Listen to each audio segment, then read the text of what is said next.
네, 정치권의 모든 뉴스가 이재명 민주당 대표의 단식 뉴스에 묻히고 있는데요. 당 내부에서도 단식을 중단해달라 이런 요구가 커지고 있는 상황인데 이 대표는 단식 중단은 없을 거다 이런 입장을 분명히 했습니다.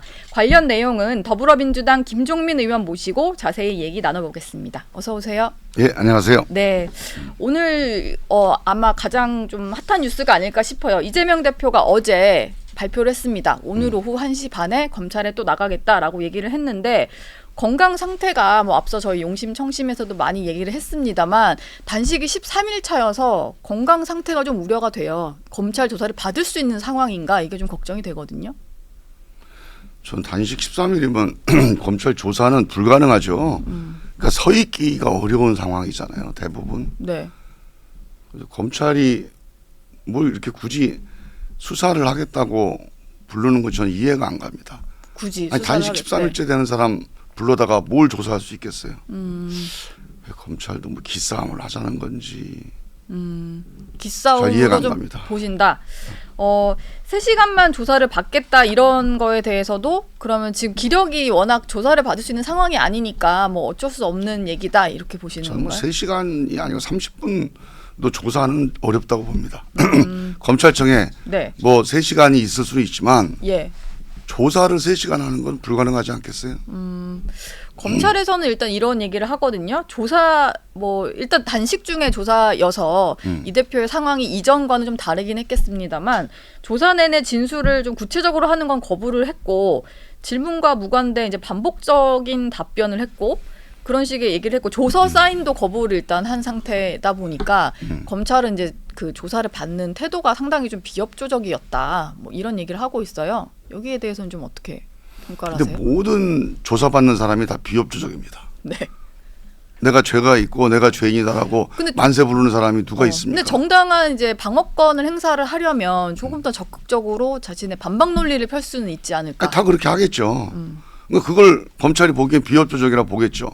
순순히 죄를 자백하는 거는 협조하는 거고 네. 내가 죄가 없다고 주장하는 건 다 비협조라고 보지 않겠어요? 예. 그래서 그거는 뭐 협조 비협조를 따지는 거는 검찰이 이제 해야 될 자세는 아니고 검찰은 당연히 비협조적인 피의자를 대상으로 해서 증거를 통해서 네. 죄를 입증하는 게 검찰의 임무지. 아니 당사자가 내가 죄가 있습니다고 순순히 자백하는 거를 기대하는 검찰이라는 건 저는 그래서 가능할까요 그게? 지금 이 대표 단식이 조금 길어지다 보니까 오늘 검찰 조사를 받다가 이제 건강이 좀 더 악화될 수 있을 거라 우려도 있고 처음에는 이제 비명계 쪽에서는 명분이 없으니까 좀 관두라는 목소리가 나왔던 것 같아요. 근데 요즘에는 뭐 그런 목소리 공개적으로 나오진 않는 것 같더라고요. 실제 지금 당내 분위기는 좀 어떻습니까? 일단 단식 10일째 넘어가면서는 실제로 건강에 대한 걱정이 가장 크고요. 네. 저도 그런 얘기를 말씀을 드렸는데 단식을 중단하시는 게 좋겠다. 왜냐하면 이제 뭐 이 단식에 대한 해석이 여러 가지 있지 않습니까? 예. 근데 그 해석은 해석이고 그 뭐 정치적인 공방 차원에서 있는 해석이니까 그건 그거대로 별도로 하고 이재명 대표가 단식하기에는 몸 상태가 좋은 상태가 아니라고 제가 알고 있거든요. 그래서 저는 빨리 단식을 중단하는 게 좋다. 우리 당에서도 의원들이 뭐 같이 싸우자 하고 부추길 게 아니고 네. 단식을 중단하는 게 좋겠다. 이렇게 의견들이 좀 모아지고 있는 상태고요. 싸움을 이재명 대표 단식을 통해서 하려고 하는 거는 저는 안 맞을 것 같고 네. 빨리 다시 몸을 회복해서 당과 국민이 싸우도록 하는 게 우리 임무잖아요. 그러니까 국민들에게 잘 설득하는 네. 그런 노력을 해야 될 것 같고요. 예. 이재명 대표가 지난 성남시장 때 단식을 한 적이 있지 않습니까? 네. 그때 10일 단식을 했는데 그때 단식을 말렸던 분이 있는데 저도 전해 들었는데 단식 중단하고 병원을 갔는데 의사가 조금 늦었으면 큰일 날 뻔했다라고 얘기를 하면서 이재명 대표가 단식하기에는 안 맞는 몸이다. 안 맞는 네, 몸이다. 그래서 단식을 해서는 안 된다 그렇게 얘기를 했다고 그래요. 그게 아마 이제 제 추정에는 이제 그 뭐 당뇨가 조금 있어서 그런 거 아닌가. 지병 때문에. 예, 싶은데 저는 그래서 당에서도 이거를 정치적으로 보지 말고 이재명 대표 건강 문제에 대해서 좀 각별하게 신경을 쓰고 판단했으면 좋겠다. 이런 의견을 드렸고 뭐, 많은 의원들이 그렇게 생각을 하고 있습니다. 예, 뭐 친명계 지도부에서도 지금 이걸 독려해서 뭐 더 힘을 모아서 싸우자 이렇게 할 건 아니다 이런 상황으로 보시는 거죠. 네, 그래서 빨리 이재명 대표 단식 중단하고 네. 윤석열 정권의 이 무도한 반민주적인 그런 국정에 대해서 좀 강하게 맞서 싸우는 그런 강한 야당의 모습으로 가야 되지 않겠나 저는 그렇게 봅니다. 지난 주말에는 이제 왜 안 오냐는 얘기가 있었던 이낙연 전 대표까지 단식장을 찾았는데 뭐 일각에서는 이제 국민의힘 쪽 여권 쪽에서는 이낙연 전 대표가 진짜 너무 안 왔을 때는 왜 자꾸 안 오냐는 얘기를 들을까봐 할 수 없이 간 거 아니냐 이런 얘기까지 해요. 좀 이낙연 전 대표 어떤 마음으로 갔다고 좀 생각하세요? 근데 우리가 이제 병문안을 가거나 네. 아니면 어디 경조사를 갈 때 거기 왜 가냐 자꾸 그런 해석을 하는 게 그게 맞는 거예요? 뭐 아니, 맞진 않죠. 아니 상갓집에 예. 사이가 안 좋아도 가는 거 아닙니까? 네. 그리고 병문안도 아니 그렇게 몸이 안 좋아서 그렇게 어려운 상태에 있으면 아니 당연히 문안 가는 게 그게 뭐 사이가 좋고 나쁘건 그걸 자꾸 해석을 그렇게 합니까? 난 잘 이해가 안 가요. 그게. 알겠습니다. 어제 보니까 저녁에 박지원 전 비대위원장도 갔더라고요. 근데 네. 얼굴 보고 좀 눈물을 흘려서 그게 또 화제가 됐는데 지금 보면 이재명 전 대표가 영입한 인사긴 한데 이후에 좀 갈라서면서 당에 대한 비판도 많이 했어요. 박지원 전 위원장 어제 찾아간 모습은 좀 어떻게 보셨어요? 뭐 그냥 찾아간 거죠. 뭐 예. 특별히 그런 거 갖고 자꾸 코멘트하고 예. 해석할 필요가 없죠. 의원님도 단식장은 한번 방문을 하셨죠? 저는 이제 본회의장 계실 때 예. 찾아뵙고 몸에 대한 걱정도 나누고 좀 자꾸 앉아 계시고 이제 이렇게 회의에 참석을 해서 단식을 하는 동안은 누워 계시는 게 좋겠다라고 말씀을 드렸어요. 네. 친명계에서는 일단 단식을 하면서 당내 결속은 좀 된 것 같다라고 얘기를 합니다. 그리고 제가 봤을 때도 예전에 이 대표의 어떤 리더십의 문제를 제기했던 분들의 목소리는 좀 작아진 것 같아요. 당이 실제로 지금 단식하는 상황 때문에 뭔가 좀 그렇게 할 말이 있어도 일단 좀 넘어가는 이런 분위기가 있나요? 저는 이제 언론이 참 문제라고 보는데 예. 그러니까 그런 판단 자체가 좀 웃긴 거 아닌가요? 단식 때문에 그럼 결집을 단식할 했다. 때 싸워야 예. 됩니까? 아니 그 당연한 걸 가지고 예. 무슨 특별한 정치적 의미를 부여해서 정치는 정치고 네. 또 건강과 단식은 단식이잖아요. 예. 아니, 사람의 건강이 지금 뭔가 어려움에 처해 있는데 거기서 정치를 하니 안 하니 무슨 목소리가 나오니 안 나오니 이런 걸 따지는 언론이 나는 이게 좀 언론이 더 이해가 안 가겠다. 좀 이해가 안 가요. 근데 이 대표 처음에 뭐 지금 13일 차로 넘어가긴 했습니다만 처음에 단식을 선언한 것 자체가 이 대표가 취임 1년 되던 날 기자회견을 하면서였고 그러다 보니까 사실 이 대표의 단식 목적에도 이런 식으로 뭔가 당 내에 본인에 대한 좀 의문을 제기하는 세력, 좀 비토 여론이 있다면 이건 좀 잠재우려는 거 아니냐 이런 해석이 사실 나왔던 건 사실이거든요. 그러니까 그런 해석은 나중에 단식 끝난 다음에 또 논쟁을 해도 되고요. 네. 지금 단식해서 사람이 지금 저 누워 있는 판국에 그걸 가지고 해석해서 그럼 무슨 문제가 있다 그러면 야박하게 그 공격할 거예요? 예. 그러니까 저는 지금 이 단식해서 누워 있는 사람을 앞에 두고 이 의도가 어떠느니 문제가 뭐니 이런 얘기들이 정치권에서 오간다는 게 이 정치 자체가 이게 좀 비정한 정치고 수준 낮은 정치 아닙니까? 아니 그 단식 끝나고 나서 네. 이 단식을 왜 했고 성과가 어땠고 앞으로 어떻게 해야 되고 그때 그 토론해도 되잖아요. 그때 되면 뭐 토론할 시간이 없습니까? 지금 뭐 여당에서 단식하는 이 대표를 찾아가지 않는 거에 대해서 이제 찾아간 사람이 진짜 태영호 의원 단 한 명인데 그것조차도 뭐 단식에 대한 어떤 뭐 격려 차원이거나 뭐 이런 타기보다는 본인에 대한 어떤 박영순 의원의 지적을 좀 비판하면서 그 조치해달라 이렇게 찾아간 거였잖아요. 단식하는 사람한테 민원하러 간 거 아닙니까 지금? 예. 참 그 부분은 좀 답답한 어떻게 노릇이죠. 보셨어요? 박영순 의원에 대해서 엄청나게 좀 항의를 하다가 끌려 나가는 모습이 좀 비춰지긴 했었는데. 그거는 항의할 게 있으면 다른 통로를 통해서 항의하고 그리고 카메라에 잡혀가지고 뉴스 만들려고 하는 그런 식으로 하시면 안 되고 네. 저는 그분이 이제 뭐 자기가 공격을 받았으니까 뭐 억울함이 있겠죠. 그러면 다른 방법으로 그걸 항의하고 시정을 요구하고 하면 되죠. 예. 굳이 단식장 찾아가서 네. 뭔가 그 뉴스에 어떤 초점이 되는 이런 방식은 저는 진정성이 좀 전달이 안 된다. 그렇게 오히려 보고요. 본인의 뭐 이슈를 좀 키우려고 뭐 그런 행동을 한 것 같다. 근데 그렇게 오해받을 수 있죠. 그러니까 예. 그런 방식보다는 다른 방식으로 해야 된다고 보고요. 네.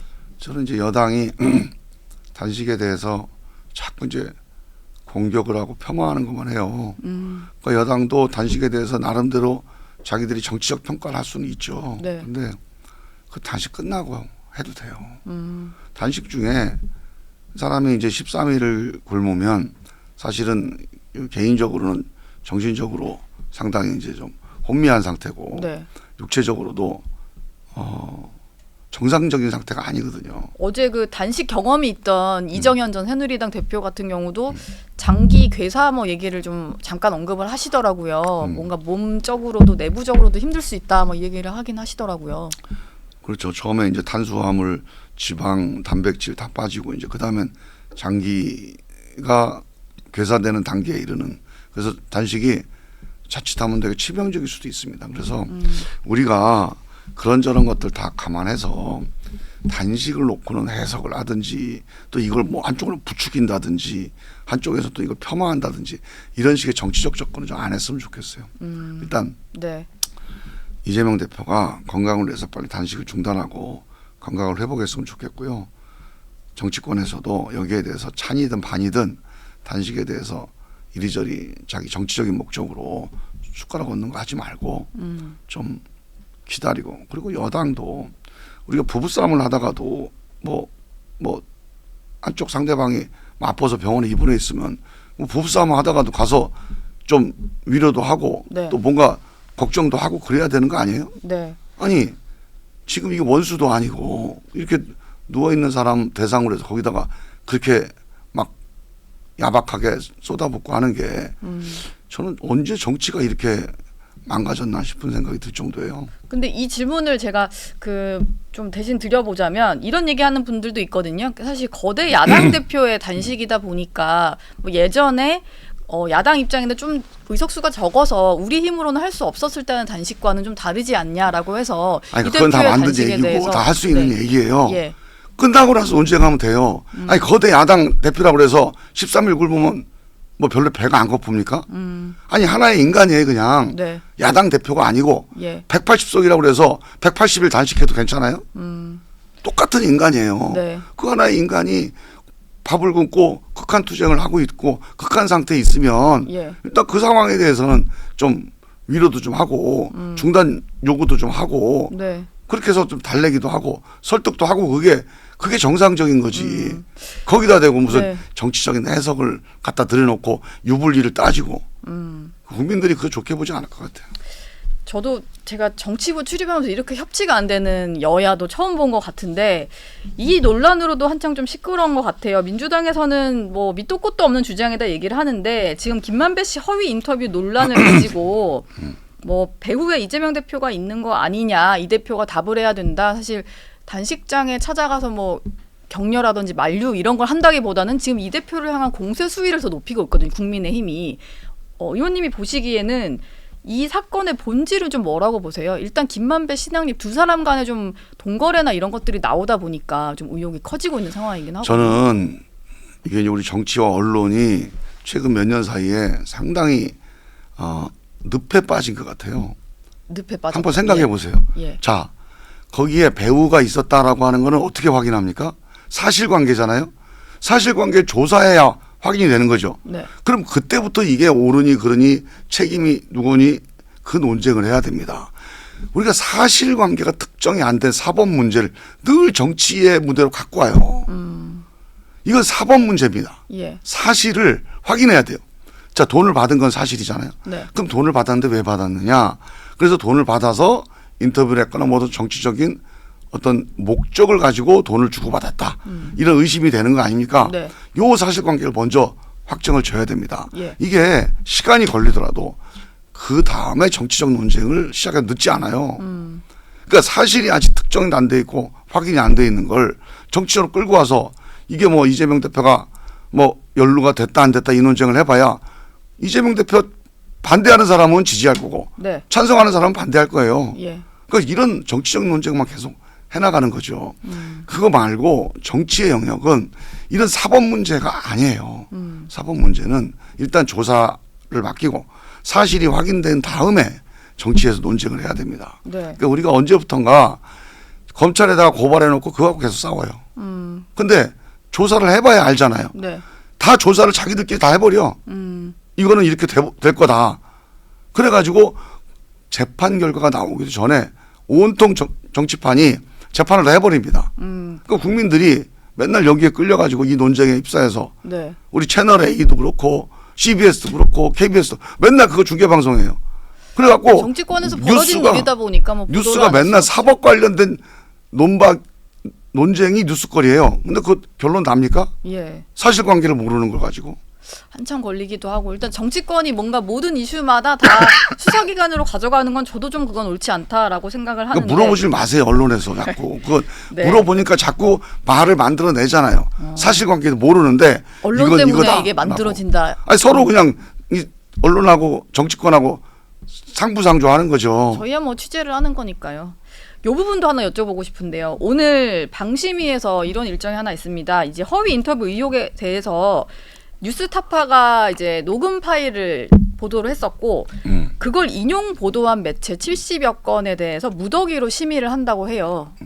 이 부분에 대해서는 좀 민주당 의원으로서 어떻게 보십니까? 저는 뭐 이게 문제가 이제 만약에 이런 기획된 누가 이제 이거에 연관돼 있지 모르겠지만 기획된 왜곡 조작 보도였다 그러면 돈을 주고 조작 보도를 해서 선거에 영향을 미치겠다 이런 의도였지 않습니까? 네. 상당히 중대한 사건이에요. 예.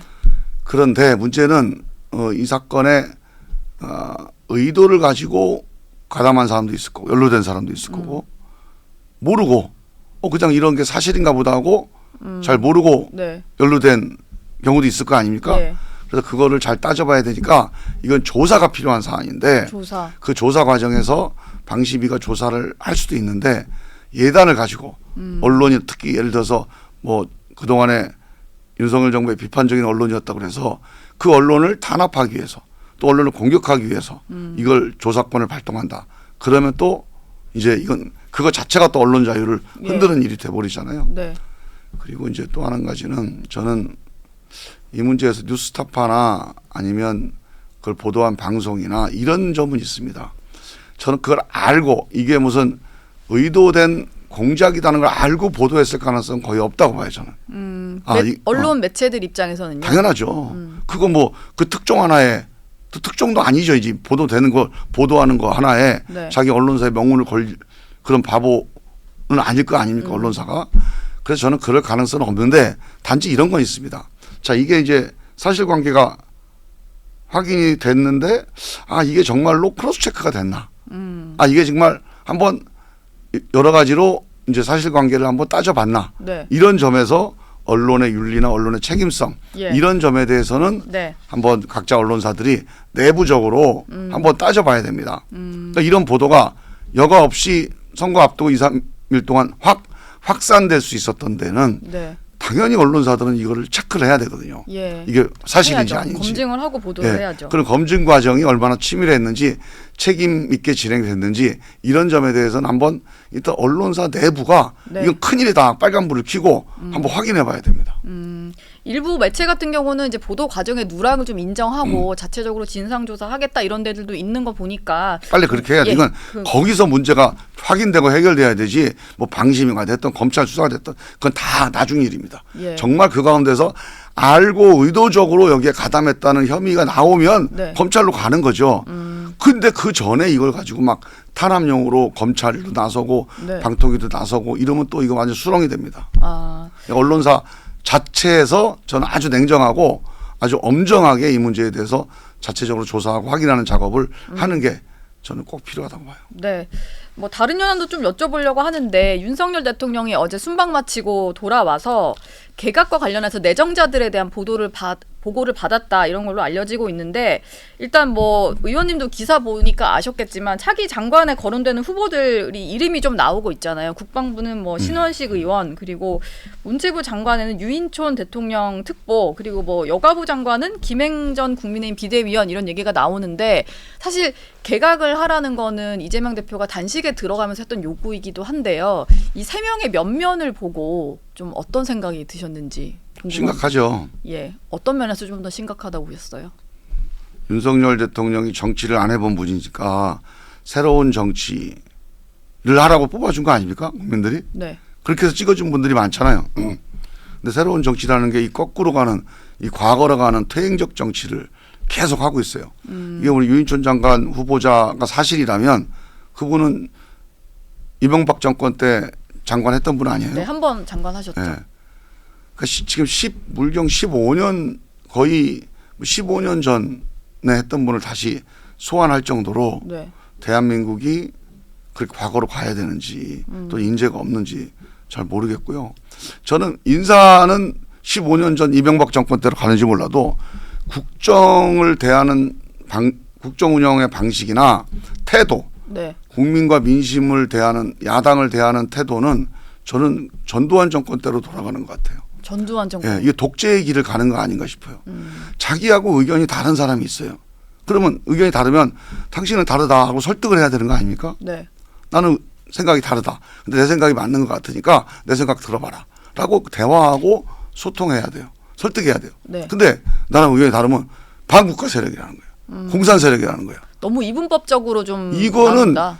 전두환 시대 때 하던 거예요. 예. 이건 역대 모든 나라의 모든 독재자들이 가던 길입니다. 네. 자기하고 의견 다른 사람을 반국가, 네. 뭐 무슨 공산 세력 예. 이렇게 몰고 가는 이 색깔론, 이 색깔론을 다시 들고 나온 걸 보고 내가 이 정권이 상당히 심각하다. 이게 독재의 길로 가는 겁니다. 이거 빨리 중단해야 돼요. 제가 이게 지금 이 정권의 행태 중에서 심각하다고 보는 게 이런 문제들. 그다음에 홍범도 장군 보세요. 홍범도 장군이 일제시대 때 소련 공산당에 가입을 했어요. 네. 그때 왜 가입했겠어요? 공산당이 좋아서 가입을 한 게 아니라 정말로 독립운동을 하기 위해서는 그때 공산주의 세력이 일본 제국주의하고 맞서 싸우는 세력이었으니까 네. 거기에 가담한 거 아니겠어요? 그 다음에 이분이 정말로 공산주의를 좋아서 공산주의 사회를 또 폭력혁명을 실현하기 위해서 뭘 했다? 네. 그런 건 아직 없잖아요. 그런 건 그렇다면 네. 우리가 그분 마음속에 들어가 있는 것도 아니고 자 그분이 독립운동을 위해서 그 기간에 일제치하에 소련 공산당에 가입해서 독립활동을 도왔다면 그거는 공산당이라고 우리가 보지 말고 네. 독립군이라고 봐야 돼요. 그래서 저는 이 점에 대해서도 이걸 다시 독립군이 아니라 공산당이다. 이래서 이거 뭐 서운을 취소하느니 무슨 뭐 흉상을 옮기느니 이런 식의 이건 부관참시거든요. 예. 이런 식의 이거 다 독재적인 길로 가는 거거든요, 이게. 그다음에 이번에 길로 가고 있다. 네. 그 최일병 그 최상병 죽음만 해도 깜짝 놀랐어요. 저 이 국방부 장관도 그것 때문에 인사한다는 거 아니에요, 지금?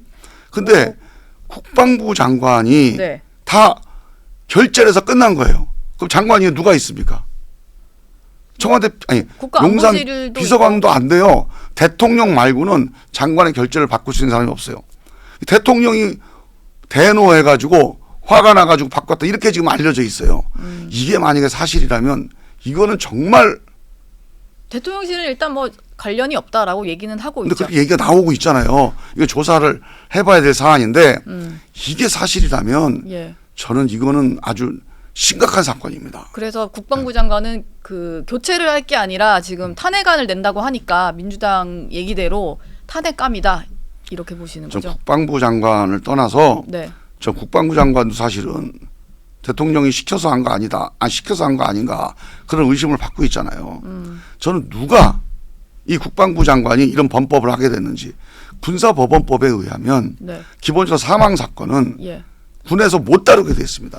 민간으로 넘기게 돼 있어요. 네. 그런데 이거를 국방부 장관이 지휘를 해버린 거예요. 이렇게 해라, 저렇게 네. 해라. 그래서 이거는 불법이거든요.